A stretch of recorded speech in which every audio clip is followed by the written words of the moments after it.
With due respect, দেখেন আমরা content creator, আমাদের কন্টেন্ট সোশ্যাল মিডিয়া প্ল্যাটফর্মের মাধ্যমে দেশের গণ্ডি পেরিয়ে সারা পৃথিবীতে বাংলা ভাষাভাষী মানুষরা কম বেশি দেখেন।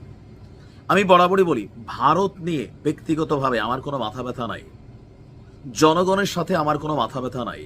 আমার যত সমস্যা হচ্ছে বিজেপি সরকার, তাদের পলিসি এবং সীমান্তে আপনাদের যে অবস্থান বা অ্যাক্টিভিটিস, ইভেন বিজেপির কিছু পাগলা এমপি মন্ত্রী যারা বাংলাদেশকে নিয়ে সবসময় কটাক্ষ করে, ছোট করে কথা বলে, সেই জায়গা থেকে আমার মতন অনেকেই ভারতের সরকারের প্রতি বা এদের সহযোগী যারা আছেন তাদের প্রতি আমাদের প্রতিবাদটা সবসময় জারি থাকে। বিষয়টা এমন না যে পাকিস্তানপন্থী, পাকিস্তান প্রেমী, উই ডোন্ট লাইক দেম।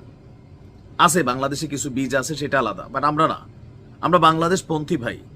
বাংলাদেশে আবার আপনাদের দাদাপন্থীও কিছু লোক আছে, দেখবেন যে যেটাই হোক মানে ভারতের সাপোর্ট করতেছে। এটা কিন্তু এখনো সোশ্যাল মিডিয়াতে আমরা দেখি আওয়ামী লীগের নেতা কর্মীরা এই জায়গাতে আবার অনেক দূর আগানো। আর পাকিস্তানের বেলায় জামাত ইসলাম, আবার অনেক অনেক জায়গায় বিএনপির নেতা কর্মীরাও যথেষ্ট পাকিস্তানপন্থী, অনেক জায়গায় এটা আমরা দেখি, কমেন্টও দেখি। তো যাই হোক, আমার আলোচনার জায়গাটা হচ্ছে বাংলাদেশ পন্থী জায়গা থেকে। ভারতের একজন কি বলা হয় যে সম্ভবত পার্লামেন্টেরিয়ান, এমপি অথবা মন্ত্রী টাইপের কেউ হবে, তার নাম হচ্ছে দিলীপ ঘোষ। আপনারা জানেন যে ভারত এবং বাংলাদেশের মধ্যে নানান নিষেধাজ্ঞা তৈরি হয়েছে ব্যবসা বাণিজ্য মানে সেক্টরে।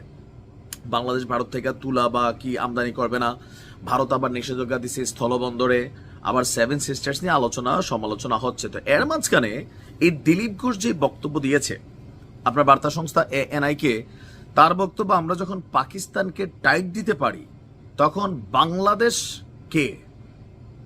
বাংলাদেশকে কেন ছাড়, মানে কিতা বুঝাস বাবা, পাকিস্তানকে কিসের টাইট দিছ? আগে আগে ফোন दिया যে हेलो शाहबाज भाई, एक थोड़ा छोटा सा फाइट हो जाए, आप हमको ठोक दो, हम आपको ठोक देंगे, लोग खुश हो जाएंगे। তো ধরা খাইছে না যে যুদ্ধ পুরোটাই পাতানো ছিল, সে আবার বলে পাকিস্তানকে টাইট দিতে পারে। এই ধরনের বক্তব্য শুনলে আপনাদের কি এখনো মনে হয় না যে এদেরকে আপনাদের একটু রূপসা দিয়ে আদর করা উচিত? তারপর সে কি বলছে, চারদিক থেকে ভারত দিয়ে ঘেরা, তো মানে বুঝলাম না তো, চারদিক দিয়ে ভারত দিয়ে ঘেরা তো আচ্ছা। এরপর সে বলছে ওদের সব আমাদের হাতে, তাই নাকি? তোমরা তোমাদের দেশের ল্যাট্রিন বানাও হাগামতি করার জন্য, যদি আমাদের দেশে সবকিছু তোমাদের হাতে, মানে এই যে বক্তব্যগুলা, ভারত বাংলাদেশে খাওয়ায় না পালে, আমরা এই কথাগুলো ভাই লাগে কি না আপনি যদি হইতেন বাংলাদেশি? তারপর সে কি বলছে, আকাশ থেকে পানি, ব্যবসা থেকে বাণিজ্য, মানে বুঝাইতেছে আকাশ থেকে পানিও ভারত আমাদেরকে দেয় নাকি? মানে আকাশ কি আমগো, আকাশের উপর তুমগো অস্তিত্ব বা মানে কি বুঝলাম না, আমরা আকাশটা ভারতের আকাশের নিচে দিয়া পড়ছে। ব্যবসা থেকে বাণিজ্য, ভারত বাংলাদেশে হিউজ পরিমাণ মাল রপ্তানি করে, বাংলাদেশের ব্যবসায়ীরা আনে, তো মাগ না আনে না টাকা দিয়ে আনে? তোমরা ব্যবসা করতেছো না, আমরা ভারতে কতটুকু রপ্তানি করি? খুব বেশি না, কিন্তু ভারতের মালে বাংলাদেশ 6 লাভ, এটাই বাস্তবতা। তো আমরা টাকা দিয়ে কিনতেছি, তোমাদের কাছ থেকে না কিনলে আমরা পাকিস্তান থেকে কিনবো, আমরা চীন থেকে কিনবো, আমরা তুরস্ক থেকে কিনবো, মিয়ানমার থেকে কিনবো, সমস্যা কি?